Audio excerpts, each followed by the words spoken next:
Thanks very much for staying with us. Time now for Eye on Africa with me, Georgia Calvin-Smith. Tonight, Shell must pay. Thousands of protesters in Nigeria and dozens in the UK turn out to speak up against energy giant Shell, the start of a landmark trial brought by communities whose way of life in the Niger Delta have been devastated by decades of oil spills. And in Senegal, auditors release a look into national finances, and the news is not good. They say the previous government to that of leader Bassirou Diomaye Faye did misreport key economic data, including debt and deficit figures.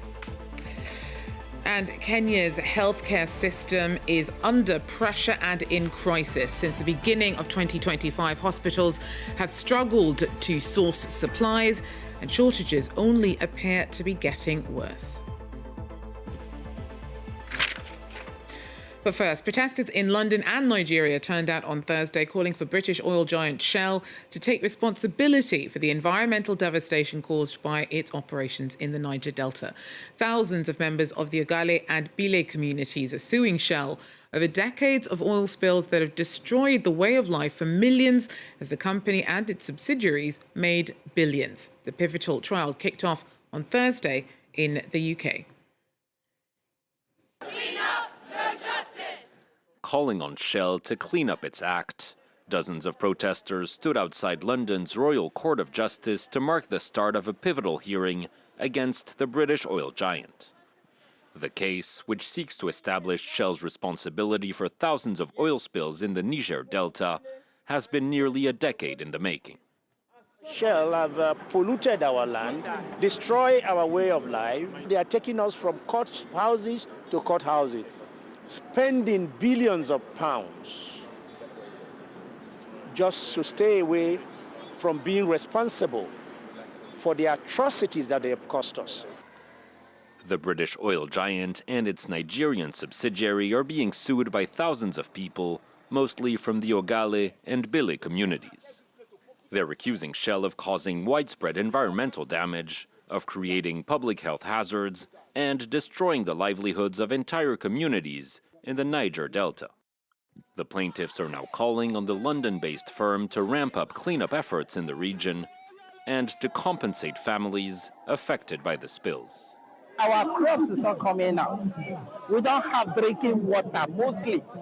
The underground water is seriously affected. Even when you dig the borehole now, you can't get the good water to drink. Shell, meanwhile, says the vast majority of spills were caused by external interference, such as pipeline sabotage and theft, and argues it's not responsible for the malicious acts of third parties. The African Union Summit has kicked off in Addis Ababa this week. Arguably, its most important task is set for this weekend when heads of state from across the continent gather in the Ethiopian capital to vote on the AU Commission's next chairperson as incumbent Chad Musa's Faki Mahamat steps down. Top candidates to succeed him are Kenya's former Prime Minister Raila Odinga, Djibouti's Foreign Minister Mahmoud Ali Yusuf, and Madagascar's former Foreign Minister Richard Randriamandrantho. Our regional correspondent tells us more. This election is very important for Africa, but it will also hugely influence politics here in Kenya. Last year, President William Ruto was designated the African Union champion for institutional reform. Now, prominent opposition figure Raila Odinga is running for the top AU position. If he wins, this will greatly improve Kenya's leadership role within the organisation. And as tensions rise in the region, Kenya will hugely benefit from a strong and effective AU. But there's also more to it. If Odinga wins, it could also boost Ruto's chances of winning the 2027 presidential elections. The Raila Odinga is no longer a desired player in Kenya's national politics, and therefore Kenyan political elites, like the president himself, would be very happy to see Raila Odinga out of the scene and playing African politics rather than Kenyan politics, because he has got his own influence in many ways, both in the region and in the country. Many see this election as 8-year-old Raila Odinga's last chance for glory after 5 unsuccessful presidential attempts here in Kenya. His main contender in this election is Djibouti's Mahmoud Ali Yusuf. In order to win, a contender must win at least 33 votes from the 48 heads of state and government eligible to vote. The results are expected to be announced shortly after the vote takes place. Our Olivia Bizo there for us in Nairobi. Now, DR Congo's president says that he will be at this weekend's AU summit in Ethiopia, but will not be going to Friday's Peace and Security Council meeting on the crisis in the east of his country.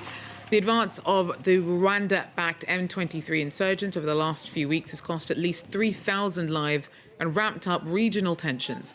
The European Parliament on Thursday has urged the EU to freeze funding and a minerals deal with Rwanda over the escalating conflict. Kigali's denied fighting alongside the Congolese rebels, despite investigators from the UN presenting evidence to the contrary. The violence has triggered a wide-ranging humanitarian crisis, and with fears that the provincial capital of South Kivu could soon come under attack, its local governors said that Congolese soldiers are still trying to hold the line. They've been fighting several locations with the enemy, Rwandese forces with the backup. M23 has been fighting us for quite a long time, and we know that they have a lot of support from other countries, several countries. We have been informed that Ihusi has been taken by the enemy. But since 2 hours now, we have re-attacked. We have conducted a counter-attack, and our forces are in very good position. We have just recuperated Chofi and Luzira localities, and now we are heading to the territory, the Kalehe territory, where our forces are heading now. Well, in Senegal, auditors have just released a long-awaited audit of national finances. Investigators say that the government that came before misreported key economic data, including debt and deficit figures. This could have a knock-on effect on how much Senegal can borrow in the future. Caitlin Kelly tells us more. After months of anticipation, Senegal's Court of Auditors have released a bombshell of a report exposing the severe and widespread financial mismanagement in the previous administration, which is much more far-reaching than was expected. Findings confirmed that both the debt and the deficit figures were deliberately falsified under the leadership of Macky Sall, causing a massive gap between the official records and the reality, the actual state of Senegal's economy. Reporting from 2019 up to 2024, the auditors found that the actual true outstanding central debt for the country stood at 18.6 billion CFA franc, which is a staggering 99.7% of the country's GDP, compared with the previously recorded 74%.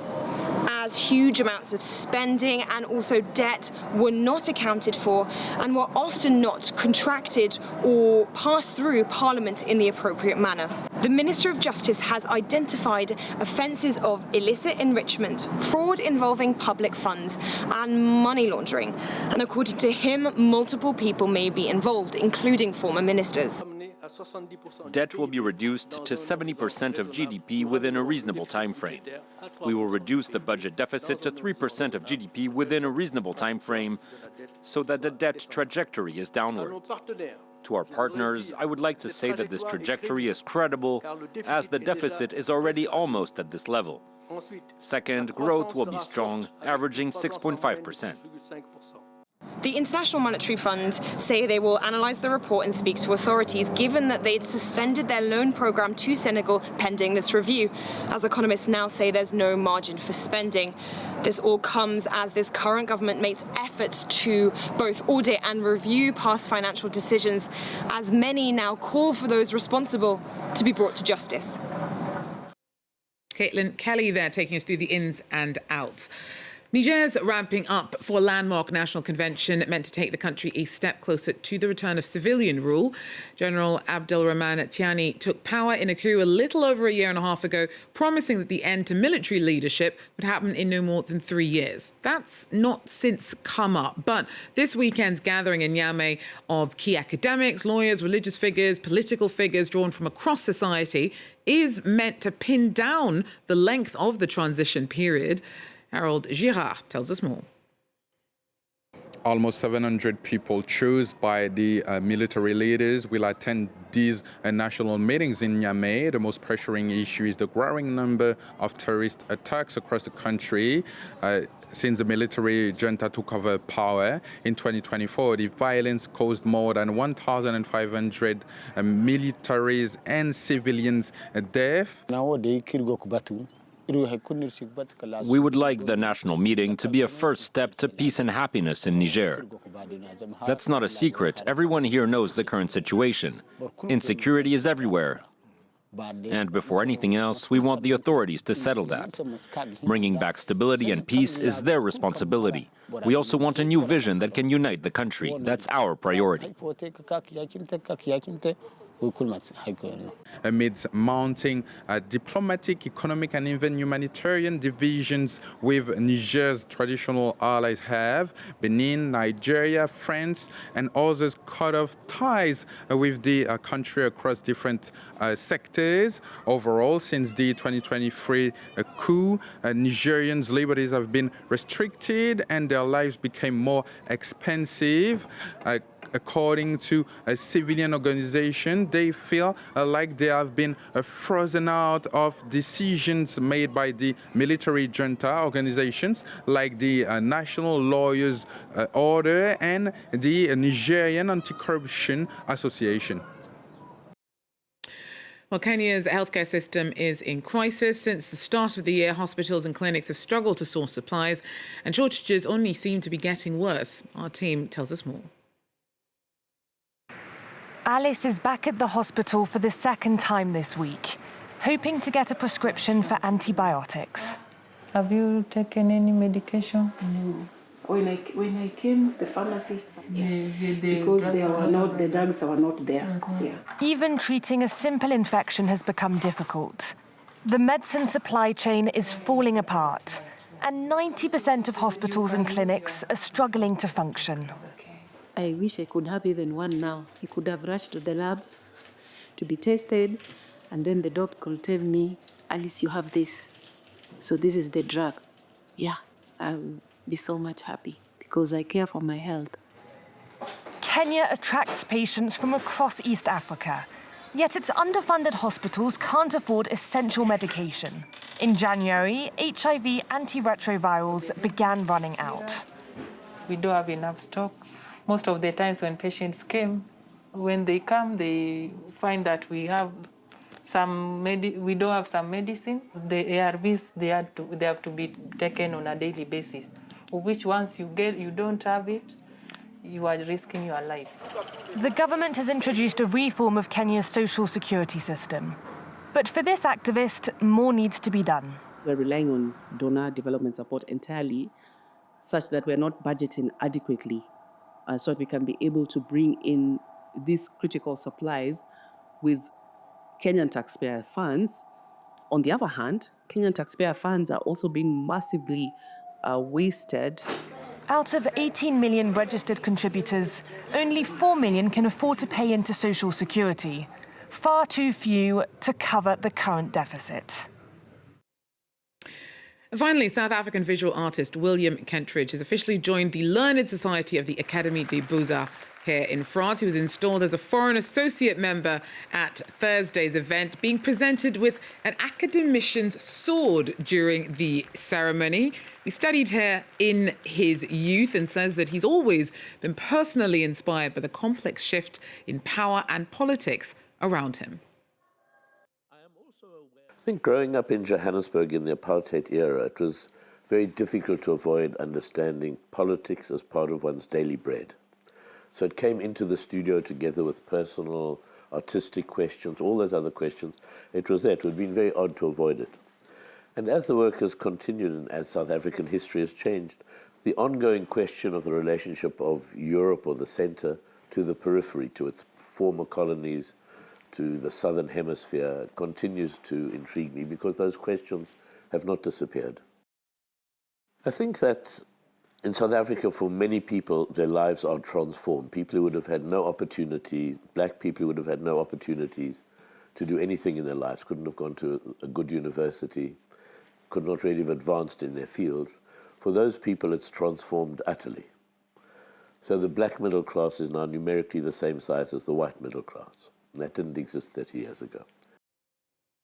Well, that's it for Eye on Africa. Thanks for joining us, though. Do so again if you can. Till then, take care.